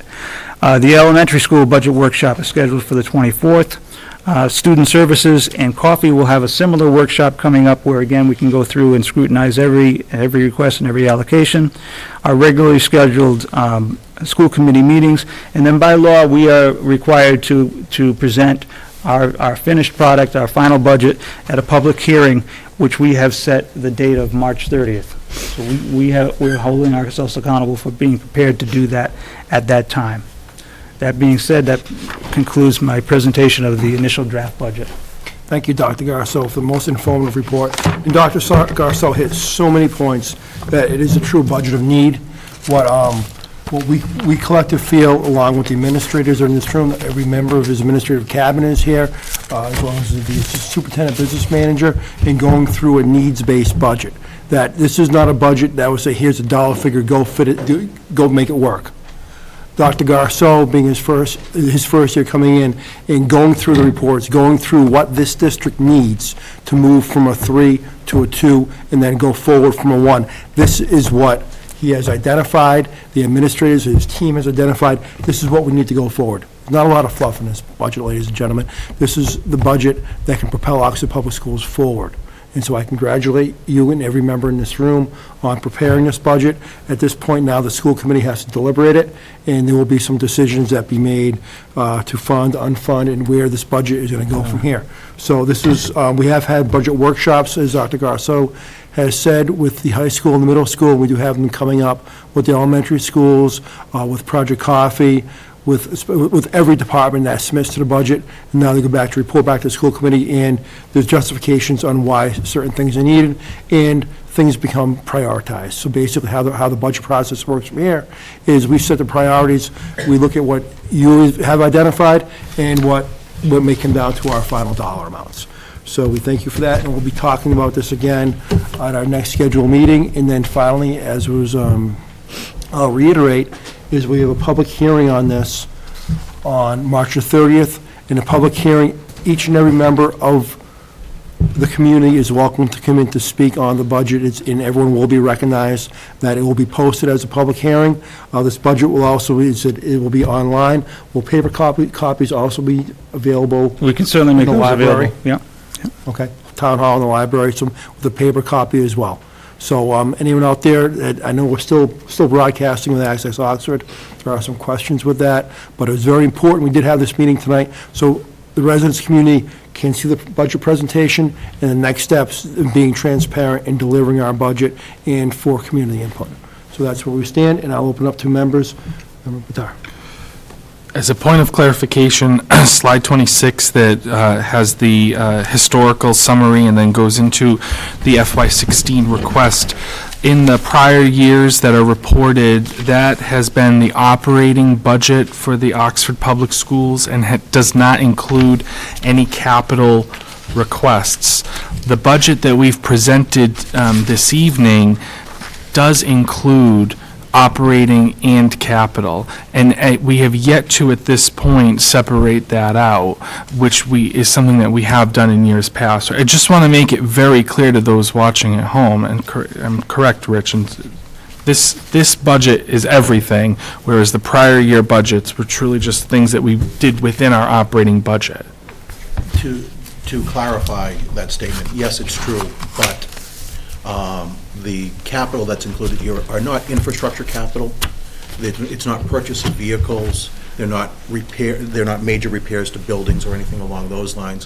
What the capital that's included in our operating budget are items that could be viewed as operating items, such as boards and the technology, but can also be viewed as capital items. So they wear two hats, if you will. Yeah. because I know that in last year's deliberations and discussions, before I was a member of the committee, being involved in this, the budget number, the initial ask for the current fiscal year 15 budget was a number much higher than, what you see in your budget packets today for the 15.7 million. However, we at that time took the capital items off the table and looked at just solely operating. So that number, the 1.8 million increase, I'm sure is striking to those people seeing it for the first time, and we know that. And as Dr. Garceau said, this is what we were asked to present was the budget of need, but there are plans to separate it out. And it has been It's been an eye-opening experience for me to get involved in municipal finances. I had no background in municipal finances, but I do hold a master's degree in finance, so I enjoy this process. But we've worked since, to Dr. Garceau's point, since the summer. I was probably a couple weeks into being a newly elected member of the school committee, and we were holding meetings because we knew that the budget needed a lot of TLC. So thank you for this presentation, Dr. Garceau. And the only other comment that I have is I believe some of the dates on the last page regarding the workshops may change. In particular, I believe February 24th. Correct. I understand that now one is being changed to facilitate that other meeting. And we'll make that announcement public, certainly. And when this gets posted, could we somehow make some type of notation about that capital issue? Just, I want to be sure that people understand that, that this number really is inclusive of that, items that could potentially be looked at as capital expenditures and would thus be deducted from that number. Thank you. Thank you, Mr. Ty. Anyone else? Very good. Okay, moving forward in the agenda.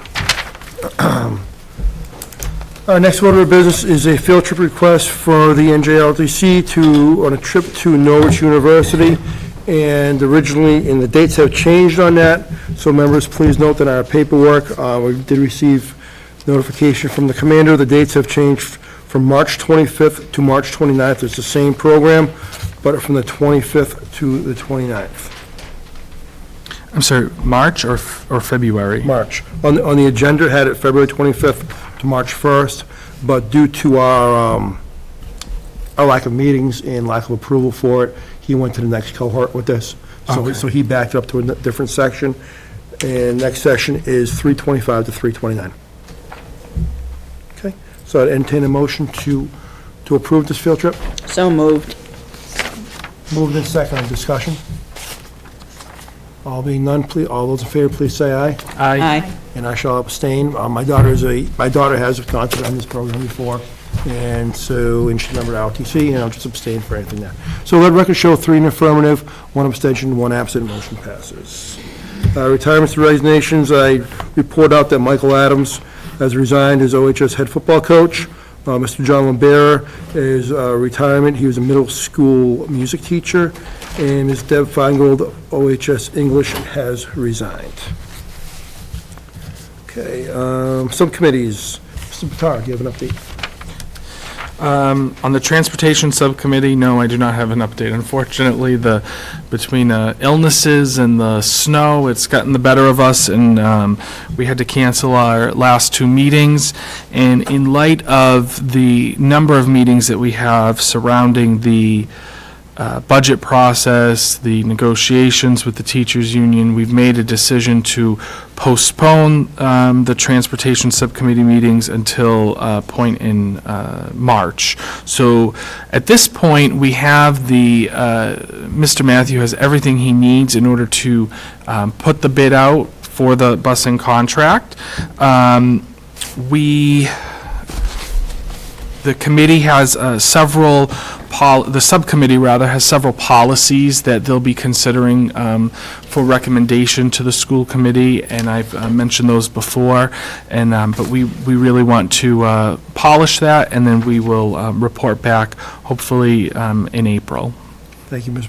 Batar. Thank you. Also want to note, Mr. Batar is replacing me on the negotiations committee. We are opening up negotiations with the OEA, and myself being a member of the MTA and the OEA, the parent organization of MTA as well, too. We're separate bargaining units, but so I would not appear in a conflict of any type of interest.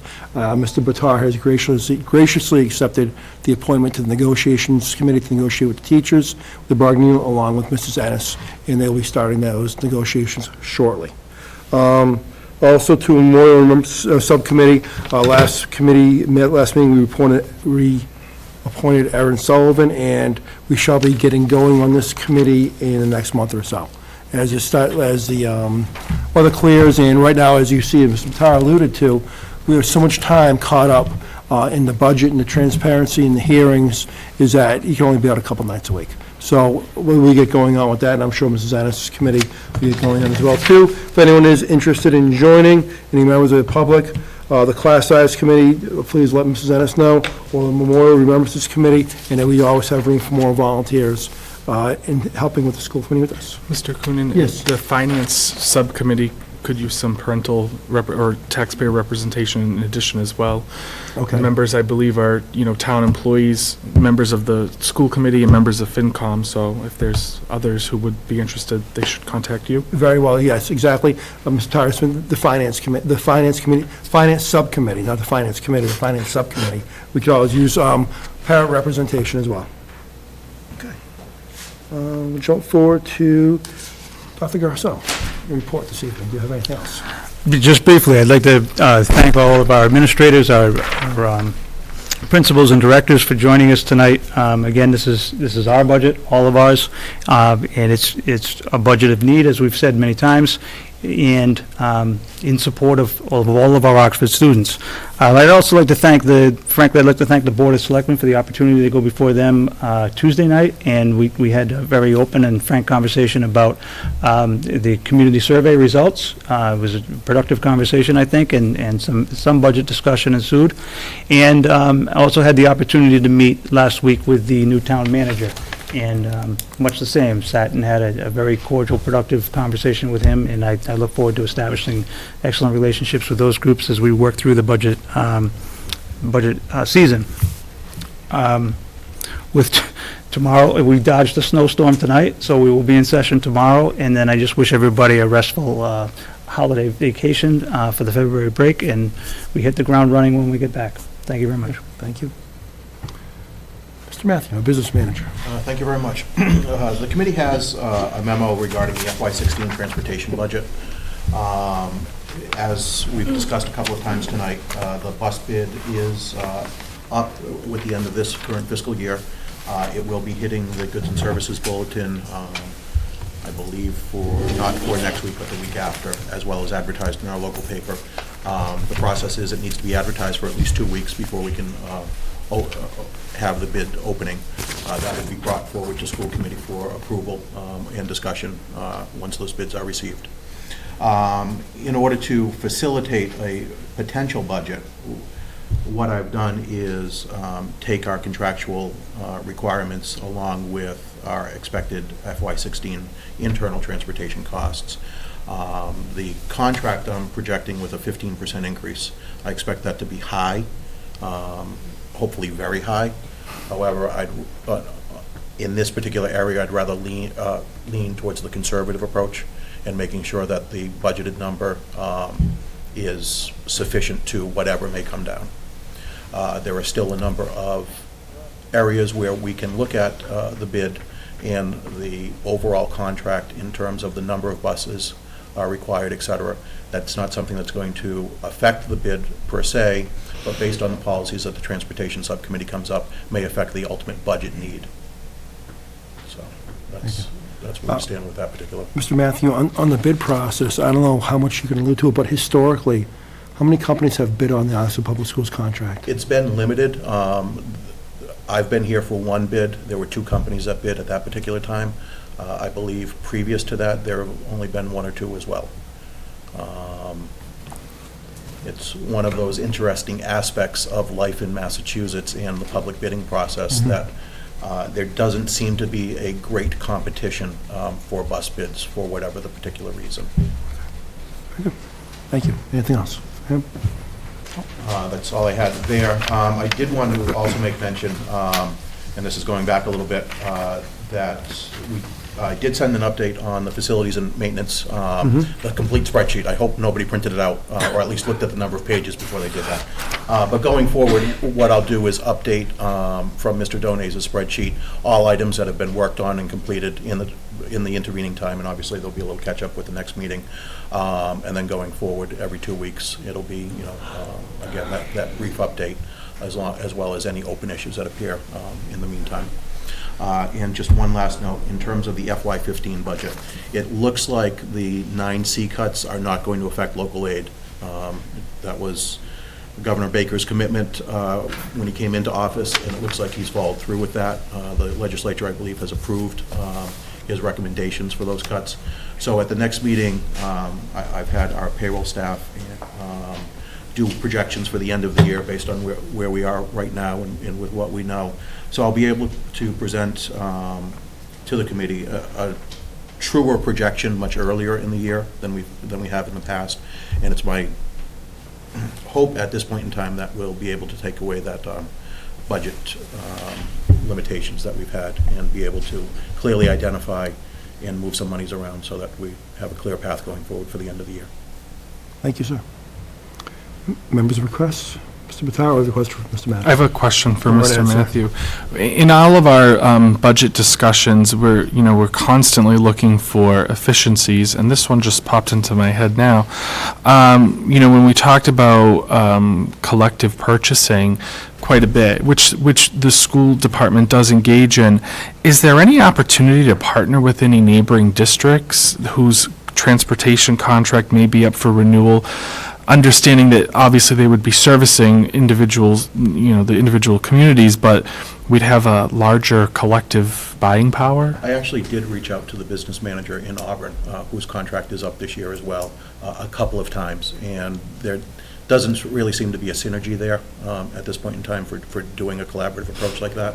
But it is something that we as business managers have actually talked about a couple of times. The business manager from Hull actually contacted me back in November or December, seeing if there would be any interest in trying to do maybe even a much bigger group bid for everybody whose contract was up. And I certainly said, absolutely, let me know. Haven't heard anything back since. I think that's a great opportunity for us to leverage, some collective buying power, and hopefully, one of the issues with the transportation is that and I know that the bus company would disagree with my statement, but that it seems like the buses in Oxford tend to break down more frequently than parents and school committee members feel that they should. And is that indicative of you get what you pay for? So, if we can certainly leverage that and save some money or get better quality buses, I'm sure that I would. do know that there was a collaborative approach taking in the Metro West area, actually, a couple of years ago.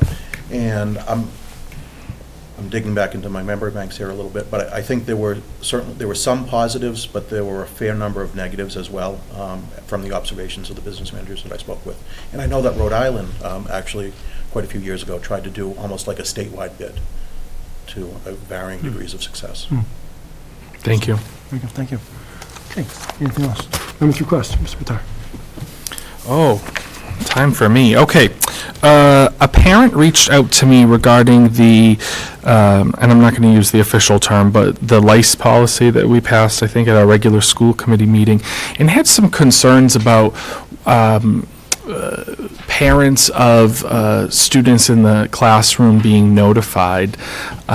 It seemed as though in the policy that we passed that if, for instance, in my daughter's classroom, another student had lice, that the parents weren't being notified of that occurrence that happened within the classroom so that they could check their own kids. Is that happening? Is that... And I may be putting you on the spot. If you need to get back to me, that's fine. I would need to consult the policy. If I had it with me tonight, I could answer it for you. But As a matter of, for school committee purposes, I've noticed a couple of times with policies, we've waived the second reading, and I think for, as a board that's pretty much governs itself, I think it would probably be a best practice for us to not do that unless there was a pressing or sense of urgency to do that, because these are, parents oftentimes have questions or concerns about these policies and things that, quite frankly, I didn't think of, and maybe other committee members didn't think of, but, so maybe I can follow up with you, Dr. Garceau, after the meeting, and I have to look, it was so long ago, so after our last meeting, I have to look and see what the parent-specific concerns were. I have to say, I continue to be impressed with the content that's posted on social media and on our website with the Oxford Public Schools. The addition of Facebook, I think, has been very widely well-received within the town, the community. I think last time I checked, we had almost 500 likes on the page. People continue to look at, look to that to get information about the schools.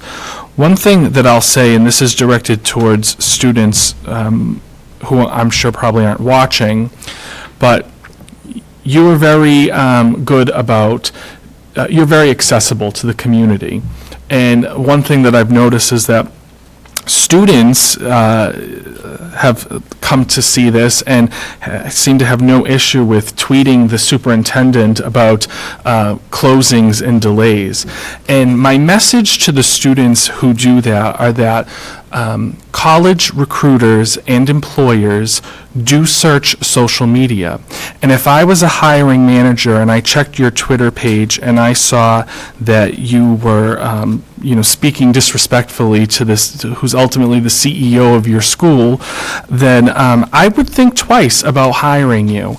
So I want the students to think twice about what they post on social media and the appropriateness of it, and to understand that you are effectively the CEO of the Oxford Public Schools, and if I, sent an email to the president of my company saying, I don't think we should have to work today, I might not have a job tomorrow. So I think that the students need to think about that and understand that it's, the things that they post on social media can have larger ramifications. And that message, I think, is universal to a lot of other issues on social media as well. But I was disappointed with some of the some of the comments that students made.